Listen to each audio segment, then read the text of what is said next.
Okay, I guess we're on. We're on, we're ready to go.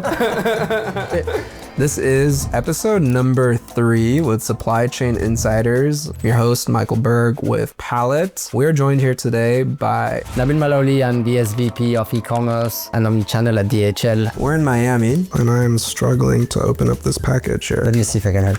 It's well packaged. Has some logistic packaging. I think UPS actually delivered this. Could be. Could be.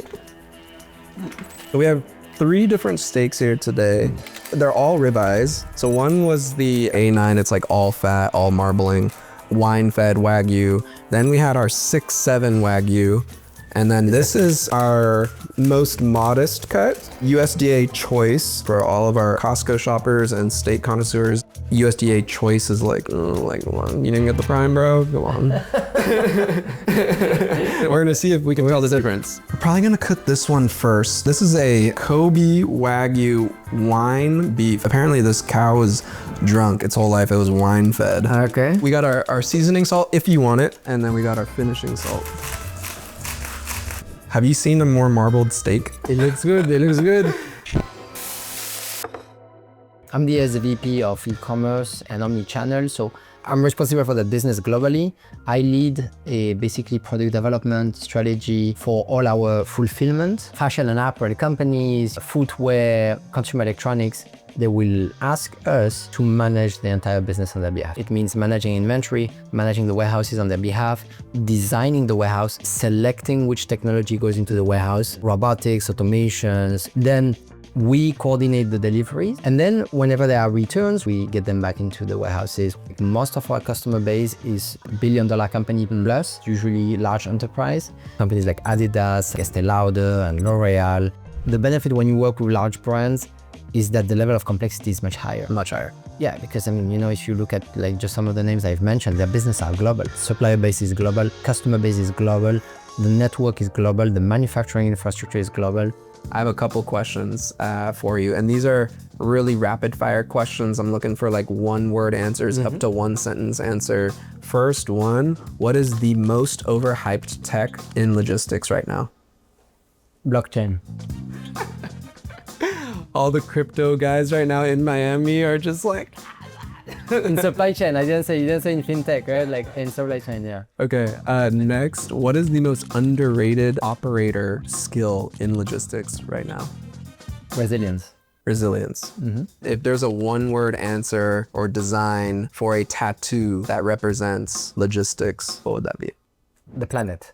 The planet? Yeah, I mean, we connect the world. 90% of the stuff you see around has been moved by sea. Yep.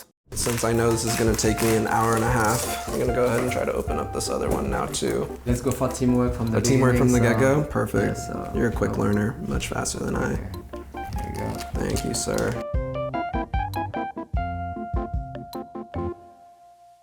So speaking of teamwork, I know that you've lived China, Brazil, France, Mexico, right? Now you live in Miami. Do you think that cultural background influences your leadership style at DHL? Every country, every culture, every religion has amazing things. Yeah.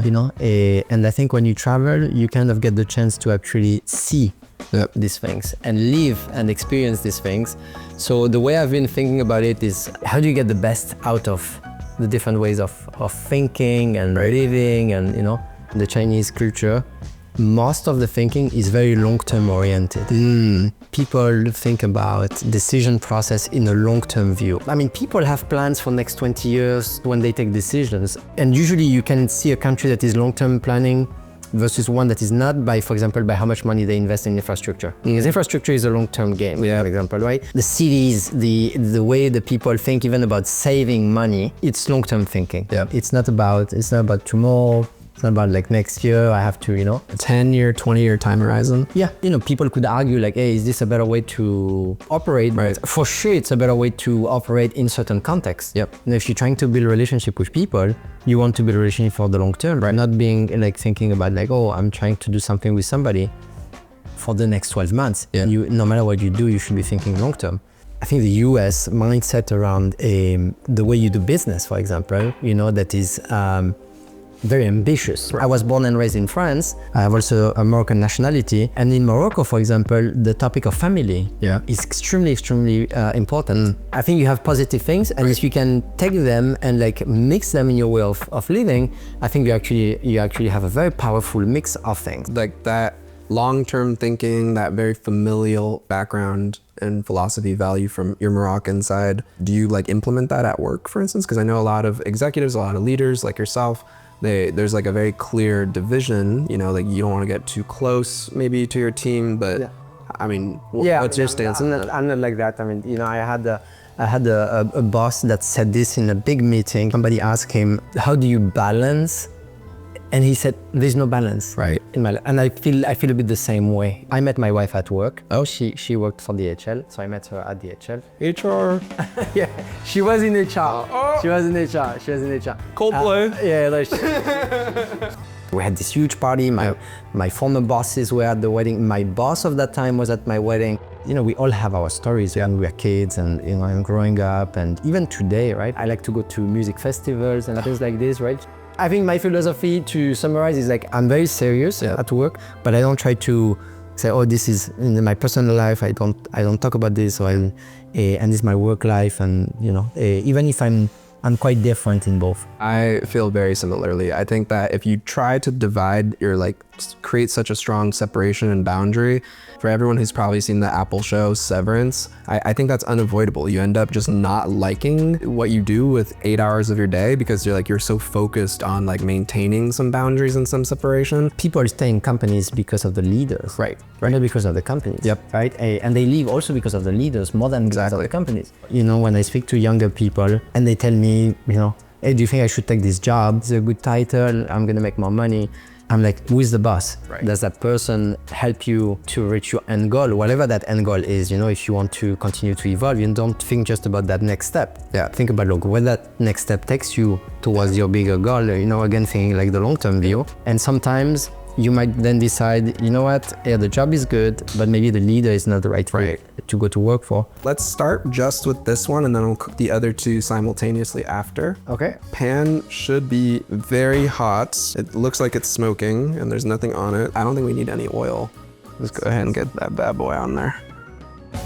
Oh, that's nice. It's my first experience like this. First time doing an interview. Cooking, exactly, yeah. Perfect. We're gonna let that bad boy rest. So we're basically trying to do a series and taste the difference between all of them. I heavily salt the steak. So I'm also gonna finish with, we have the flaky salt, so we'll get to that later as well. Yeah. We're cooking with avocado oil for these other guys. Kerrygold butter. Okay. Let's give this guy a fighting chance of survival, the taste test. So we definitely want to do this guy in the premium butter. I'm gonna go for something fancy. We're gonna do a nice capside first, and then if I'm delicate enough, it will just sit and then fall naturally. I'm just gonna have to let it do its thing. All right, here we go. Okay, let's do that.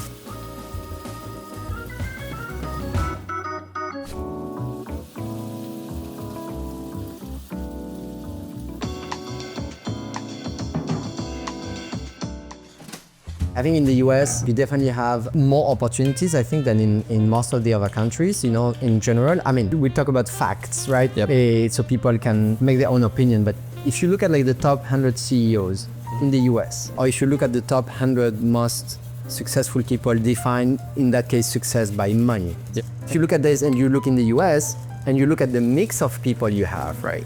Diversity-wise, you know, the origin of the people, where they came from, where, you know, yes, you're gonna have the family of Walmart, but then you look at beyond that, you have so many people that have either come from nothing, come from very little, or that have come from foreign countries, right? I don't think you have that in any other country, to that extent. You know, if you compare just to France, for example, we have billionaires, we have people very successful, and most of it is generational wealth, or it's very French family, French people that are born and raised there. You don't have a lot of foreigners. You don't have a lot of self-made men or women. And the same, I think, is the same in Germany. It's the same in Sweden. It's the same in in Spain, it's the same in Mexico, it's the same in most of the countries. Yeah. If you just look at that fact around opportunities, and I think you have to be self-aware of this. If you're born in the US, you already have an amazing line of opportunity.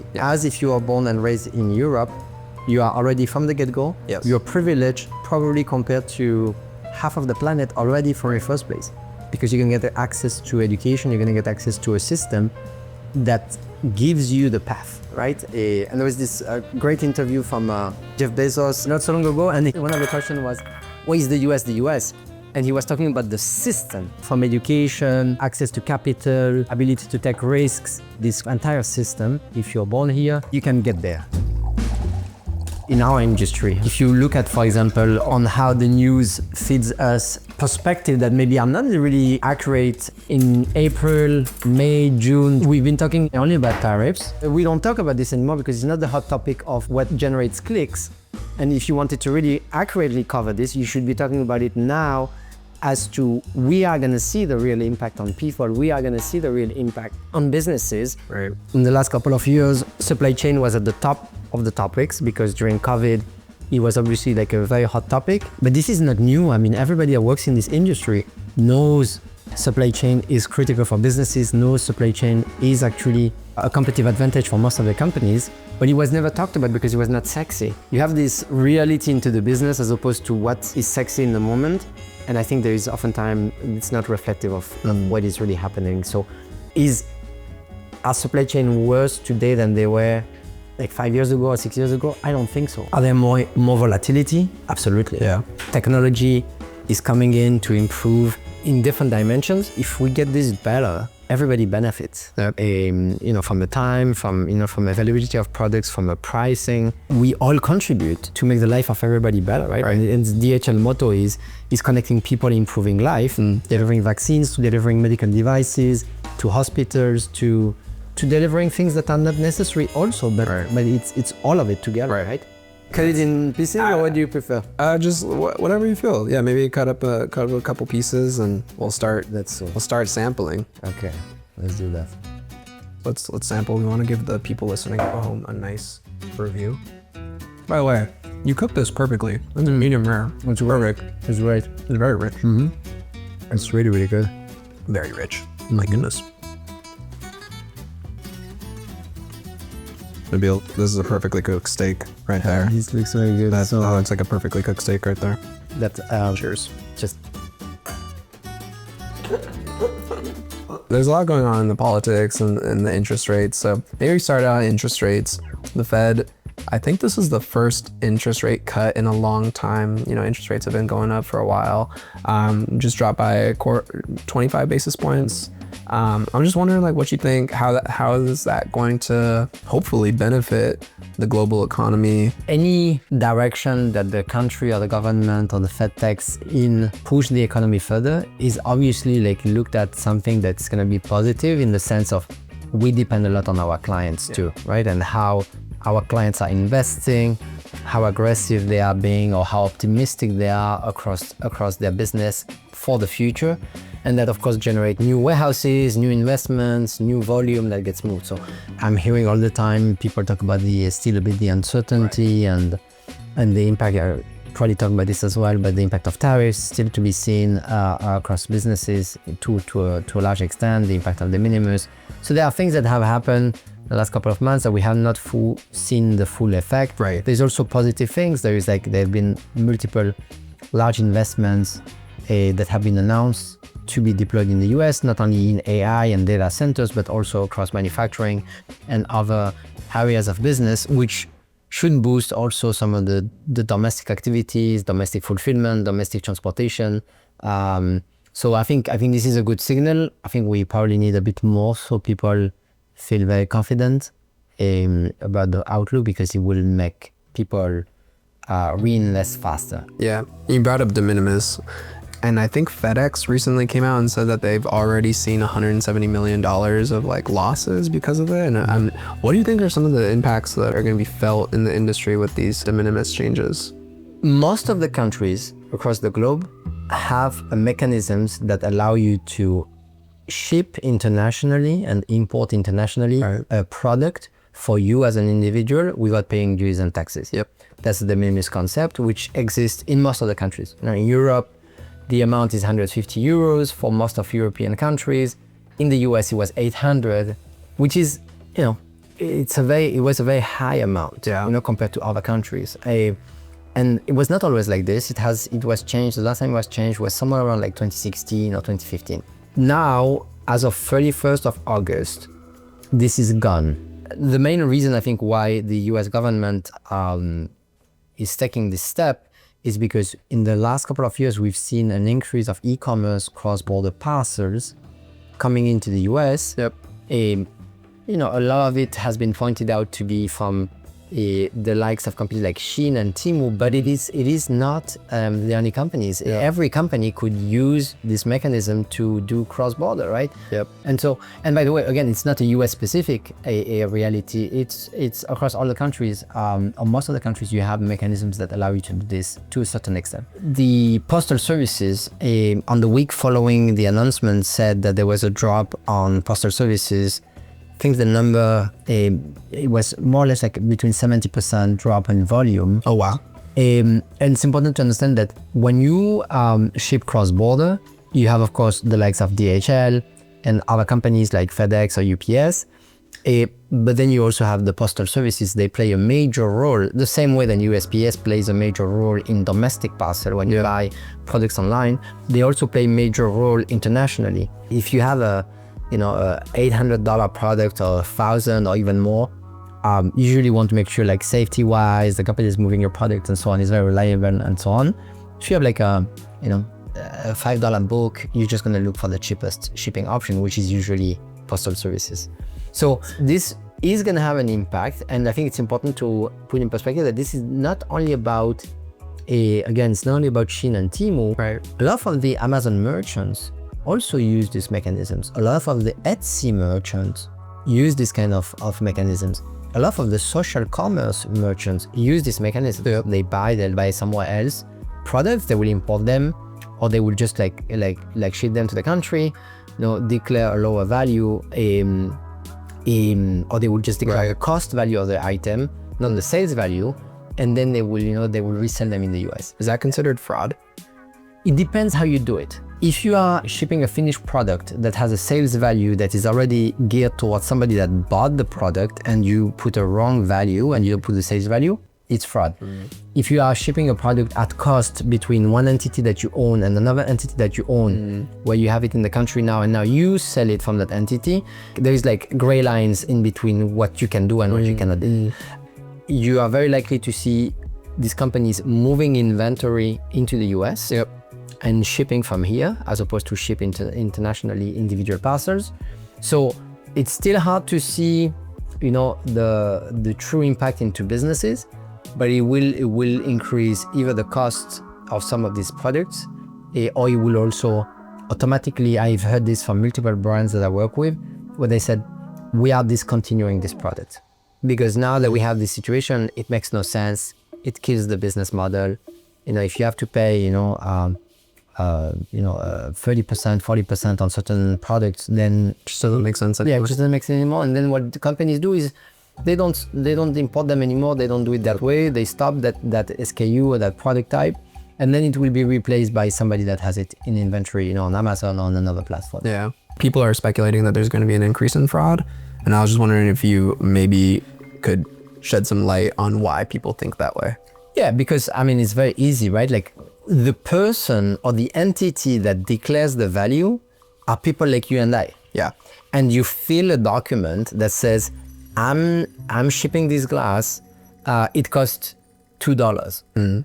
A glass can cost, effectively can cost 50 cents, but it can also cost $200, right? If you go to luxury brands and, there's also that kind of fraud, which is, now people might declare a certain item and then ship another item. And it's really hard. Give you the example of glass, but every product has what we call harmonized system code. Harmonized system code. Yeah, HS code. It's a number that is assigned for a specific product. So this T-shirt has a different composition than this shirt, right?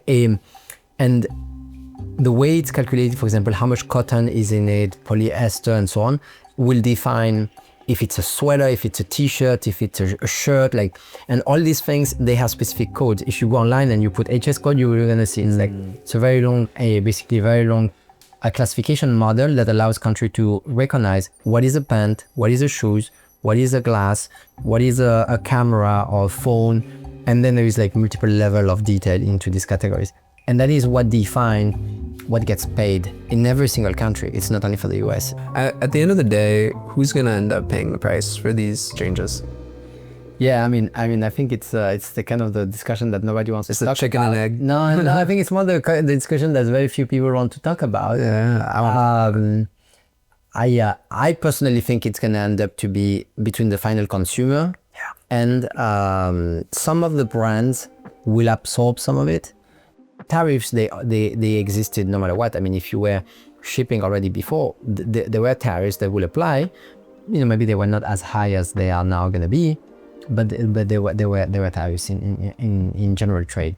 So that is the new, I would say, the new way to which companies will have to adapt. And if you have the ability, I also think that generally from a strategy perspective, taking maybe part of the impact and passing part of the impact into consumer is probably where you might keep competitiveness, because it's going to be the same for everybody. One of the hot topics right now is reverse logistics. The logistics industry, maybe not as set up, maybe not as much infrastructure or foundation. We don't have enough of it today to really handle reverse logistics well. And I would love to hear your take on this. Maybe you can start first by giving a brief overview of what reverse logistics is for those listening at home. Whenever you sell a product, particularly online, there's a high percentage of returns. Yeah. In the US, on digital sales, the average from the Reverse Logistics Association and the NRF, National Retail Federation, is give or take 20%. 20%. At large scale is huge. It's huge, massive numbers. In the US, more or less, you're talking about like 800 billion of product value that is returned every year. 800 billion. $800 billion. 800 billion of goods being returned. Now, what happened? Why this topic has become so important and also a more effort, attention, money is going to there. When you have years like the years of COVID, e-commerce sales explode. Right. And as a result of that, people really focus on, I have to sell more. How do I fulfill? And all the attention, time, money investments is towards how do I build infrastructure? How do I operate to sell more? Right. When you normalize the level of growth and the baseline of volume has increased, right, then you have a big problem, because you have like important sales. Your growth is not that strong, say 7 to 10%. But now your number of return product has increased also because your baseline has increased. And then companies are starting to say, oh, our top line is not growing that fast. We have all these returns. We have to see what we can do there, so at least we can improve our profitability, because there's a lot of money lost there. And I think that combination of these factors is one element why we've seen a pivotal point on the back of COVID in returns. And the other thing is there is specific regulations that are coming into place towards the aspect of sustainability and what you can do and what you should not be able to do.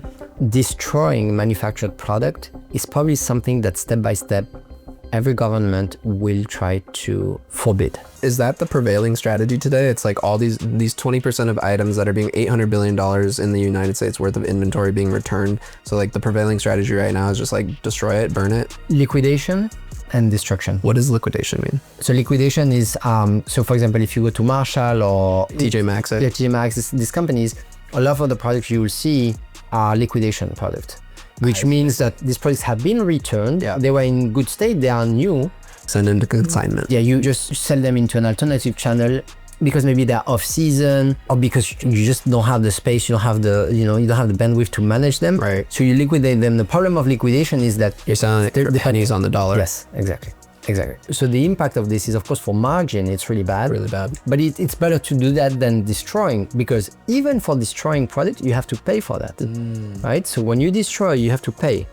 And so even destruction is like, you think like, well, that's the cheapest way to do it, but still you have a sustainability problem, and then you also have the fact that you actually still have to pay. And every large organization right now has sustainability goals. Yes, the last 12 months there've been a bit of like debate, particularly in the US, around, you know, the importance of sustainability, but in a worldwide context, absolutely sustainability is here to stay. Sustainability is a problem that companies are trying to address, and many of the companies have put, as you said, goals to improve their sustainability footprint and their other sustainability actions. That combined makes it an appealing space for returns to become a priority for businesses. Yeah. In cosmetics, you have a lot of limitation in what you can do with returns. Like a cream that is open, you have to trash it.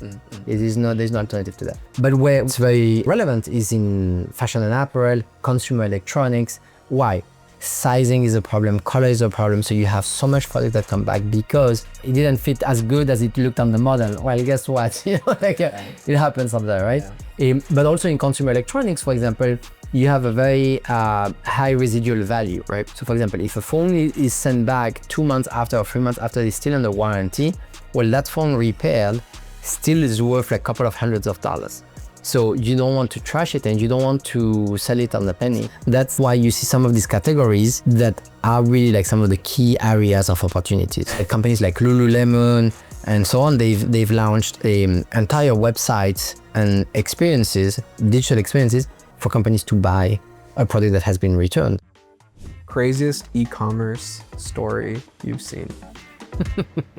True story. I cannot say which customer it is, but large company, large dominant player in their space. We have this business where we do the fulfillment for the entire US. At that time, we used to put a packing slip into the box. Now you see it less and less because it's digital, but before you had this receipt. And this was back like 2018. On a Friday night, I get a call from my boss. He's like, hey, we had this huge escalation here with these clients. What happened is, on that document, the customer service number was the number of special lines. And so that went... A talk dirty to me line? Yes, exactly. You summarize it better. Talk dirty to me line. And the problem was that a consumer tried that phone number. It was not our mistake. It was because on this document they give you the information, but we put it into the box and we print this document. Somebody put it on social media. My God, if somebody sees this that is influential, it's gonna be a PR disaster. So we spent our entire Friday night fixing that. We had to stop every order going out of that building because it's like a 7 days a week operation. And then by Saturday morning, everything was fixed. Yeah. But then we were hoping that nobody, so we spent the entire weekend hoping that nobody else called that customer service number. Customer service. Yeah, special customer service number. Luckily, it didn't get worse. That person was not very influential. He put the tweet and it didn't really get a lot of traction and it died, luckily. It was one of these things where like in 2 hours, you get so many phone calls. Yeah, the CEO is involved, our CEO was involved, just be aware because this was gonna be potentially a big problem. That was an interesting experience. That's hilarious. Nabil, it's been great having you on the show. Can't wait to have you again. Yes, absolutely. All right. Pleasure. We have a boneless wagyu ribeye. I think that one's an A7 wagyu. This one is a A5, but it's also 6-7. I do think if you go to sleep lighter, you sleep better than if you eat 3 steaks at 10 p.m. Well, luckily for us, we're having steaks at like 11:30 a.m. right now. We are definitely... We're ahead of schedule. Pretty good. Cheers. So we do it, what do I do? I take it and I watch you? Oh, I thought you were gonna... Is that what it is? Or are we gonna do one of these?